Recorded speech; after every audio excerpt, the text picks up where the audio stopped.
चलिए हम लोग आज क्लास 7, क्लास 8 और क्लास 9 इवन क्लास 10 में एक छोटी सी जो टॉपिक है वो आपको अलजेब्रा में पढ़ना रहता है, वो है एक्सपोनेंट। उसके कुछ रूल्स को हम लोग देखते हैं।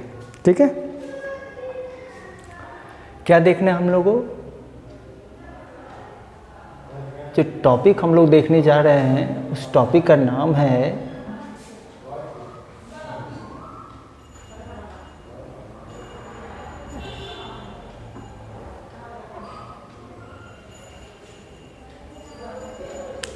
एक्सपोनेंट। क्या है?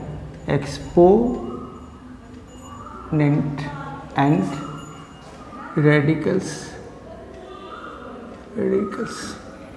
ठीक है, तो उस टॉपिक को हम लोग देखते हैं, गौर से एक करके देखेंगे हम लोग। सबसे पहले देखते हैं कि अगर कोई नंबर लिखा हुआ है किसके फॉर्म में, a to the power x, तो जो हमारा x हो जाएगा वो एक्सपोनेंट हो जाएगा और a जो होगा वो बेस होगा। ठीक है, जैसे 5 टू दी पावर x तो 5 बेस हो जाएगा और x एक्सपोनेंट हो जाएगा। क्लियर है? बेस और एक्सपोनेंट में कहीं कोई दिक्कत नहीं है पहचानने में।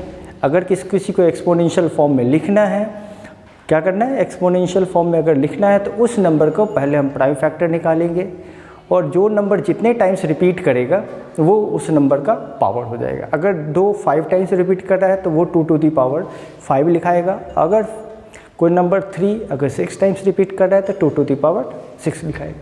जैसे यहाँ पर हमने देखा 1 इंटू 1 इंटू 1, ये कितने टाइम्स अपने आप को मल्टीप्लाई कर रहा है? 20 टाइम्स मल्टीप्लाई कर रहा है। इसका मतलब हो गया कि 1 को हम लोग लिख सकते हैं 1 टू दी पावर 20। तो यहाँ पे बेस क्या हो जाएगा? यहाँ पे बेस हो जाएगा 1 और एक्सपोनेंट कितना हो जाएगा? 20 हो जाएगा। वैसे ही हम लोग देखिए यहाँ पे 1/5 ये 4 टाइम्स रिपीट कर रहा है। अब -1/2 कितने टाइम्स रिपीट कर रहा है? 5 टाइम्स रिपीट करते। इसको लिख सकते हैं 1/5 टू दी पावर 4 और इसको लिख सकते हैं -1/2 टू दी पावर 5, चूँकि 1/5 जो था वो 4 टाइम्स रिपीट कर रहा है और -1/2 जो है वो कितने टाइम्स रिपीट कर रहा है? 5 टाइम्स रिपीट कर रहा है। ठीक है, तो एक्सपोनेंशियल फॉर्म लिख सकते हैं। क्या करना है? कोई भी नंबर है उसको हम लोग पहले प्राइम फैक्टर करेंगे और प्राइम फैक्टर को हम लोग जितने टाइम्स रिपीट होगा, जो नंबर रिपीट होगा वो बेस बनेगा, जितना टाइम्स रिपीट होगा वो एक्सपोनेंट बन जाएगा। चलिए, अब एक्सपोनेंट के कुछ लॉज को हम लोग देखते हैं, जो सिंप्लीफिकेशन जब भी एक्सपोनेंट का हम लोग करेंगे उस समय इसकी ज़रूरत पड़ेगी। ठीक है, तो सबसे पहला हम लोग लॉ देखते हैं, वो है x to the power m और x to the power n। यानी अगर बेस सेम हो, पावर अलग अलग हो, यानी एक्सपोनेंट अलग अलग हो लेकिन बेस सेम हो और उसको अगर हमको मल्टीप्लाई करना है तो उस केस पे हम लोग क्या करेंगे कि उसके जो पावर है या एक्सपोनेंट है उसको ऐड कर देते हैं। ठीक है, जैसे हम लोग देखें कि यहाँ पे 5 टू दी पावर क्या है? 3। यहाँ पर 5 टू दी पावर क्या है? -3। अब ये 3 और 3 ऐड हो जाएगा तो 3 में से 3 गया था 0, तो इसका वैल्यू हो जाता है 1। यानी किसी के भी एक्सपोनेंट पे पावर अगर 0 होता है तो उसका वैल्यू क्या हो जाता है? 1 हो जाता है। इस बात को हमेशा याद रखेंगे कि जैसे अगर हमने बोला 5 टू दी पावर 0, अब 5 टू दी पावर 0 है तो इसको लिख सकते हैं 5 टू दी पावर 1 -1। और आपको पता है मल्टीप्लाई कभी भी होता है तभी, डिवाइड जब होता है तब जाके हम लोग एक्सपोनेंट को माइनस करते हैं। तो इसको लिख सकते हैं 5 to the power 1 by 5 to the power 1, यानी 5/5 दैट इज इक्वल टू 1। अगर हमको शो करना हो कि किसी का पावर अगर 0 होगा तो 1 कैसे होगा, तो आप शो कर सकते हैं। आप इसकी जगह पे कुछ और भी लिख सकते हैं, x भी लिख सकते हैं। ठीक है, 1 - 1 की जगह पर आप x भी रिप्रेजेंट कर सकते हैं, जैसा मर्जी वैसा रिप्रेजेंट कर सकते हैं। तो हम ये प्रूव कर सकते हैं किसी की भी पावर अगर एक्सपोनेंट में 0 है तो उसका वैल्यू क्या होगा? 1 होगा। ठीक है, तो ये भी हमको ध्यान देना। तो पहले हमने क्या देखा कि अगर बेस सेम है, क्या बेस सेम है, पावर वेरी कर रहा है, बेस सेम है लेकिन पावर वेरी कर रहा है, तो उसको क्या करेंगे? उसके पावर को ऐड कर देंगे अगर हम उस दोनों नंबर को मल्टीप्लाई करना हो तो।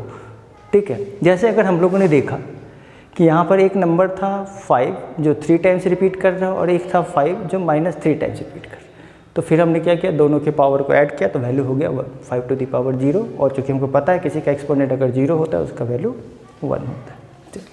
एक और सेकेंड हम लोग देखते हैं, x to the power m और x to the power n। Same condition है कि ऐसा एक्सपोनेंशियल फॉर्म हमने लिया जिसका बेस तो सेम है लेकिन पावर अलग अलग है और दोनों को डिवाइड करना है। बेस सेम है, पावर अलग अलग है, उसको अगर हमको डिवाइड करना है तो इस बात को क्या याद रखना है कि जब भी बेस सेम हो और पावर अलग अलग हो, अगर डिवाइड करना है तो उसके पावर को सबट्रैक्ट कर देंगे। पावर को क्या करेंगे? सबट्रैक्ट कर देंगे। तो यहाँ हमने देखा कि ये है 6 जिसमें पावर 3 है और ये है 6 जिसकी पावर 2 है, तो हमने 3 में से 2 को सबट्रैक्ट कर दिया तो हमारा वैल्यू आ गया कितना? 1।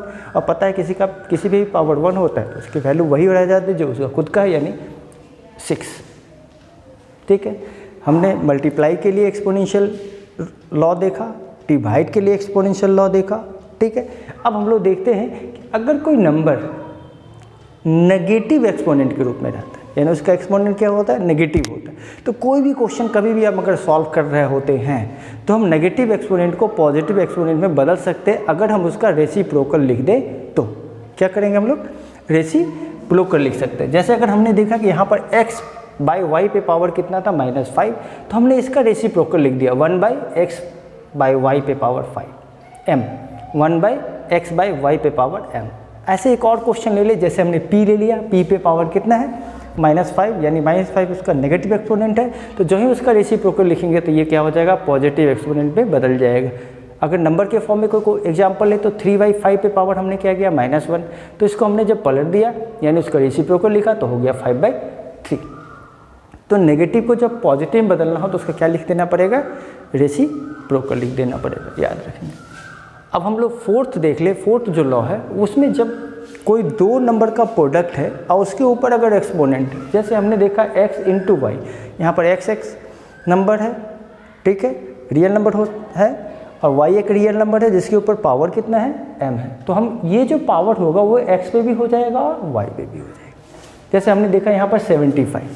अब 75 का एक्सपोनेंशियल फॉर्म अगर लिखते हैं तो ये आता है 5 टू दी पावर 2 और 3 टू दी पावर 1, और इस दोनों पे पावर पहले से कितना है? 2।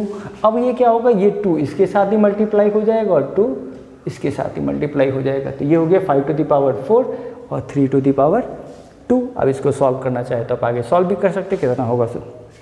ठीक है, तो अगर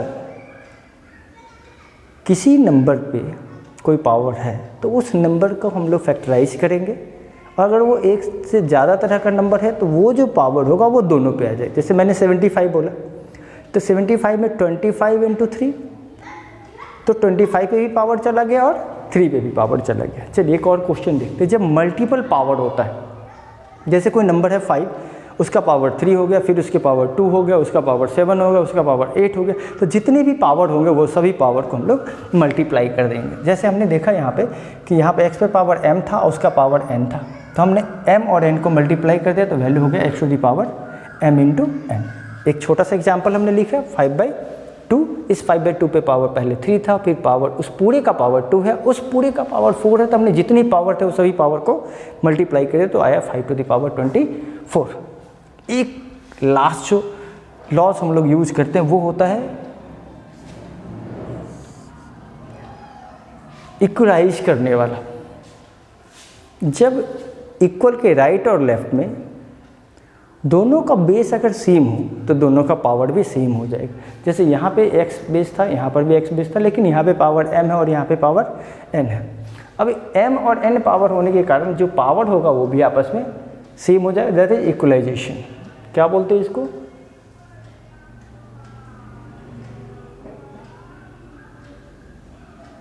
equalising base and exponent. Base और एक्सपोनेंट को हम लोगों ने क्या किया? इक्वलाइज कर दिया। क्या कर दिया? बेस और एक्सपोनेंट को इक्वलाइज करना हम लोग। ठीक है, ध्यान रहेगा इन चीज़ों को। अब जैसे हमने देखा यहाँ पे 5 टू दी पावर x और यहाँ पे 5 टू दी पावर 2 है, तो यहाँ पर x का वैल्यू क्या हो जाएगा? 2। फिर एक और हमने एग्जांपल लिया जहाँ पे 5 पे पावर x था और 2 पे पावर y था, और राइट साइड में जो था 5 पे पावर 3 था और 2 पे पावर 5 था। तो इसका मतलब ये x 3 के इक्विवेलेंट हो गया और ये y 5 के इक्विवेलेंट हो गया। इस तरीके से हम लोग इसको बना सकते हैं। आप इसका स्क्रीनशॉट ले लें जिससे आपको बनाने में आसान रहे।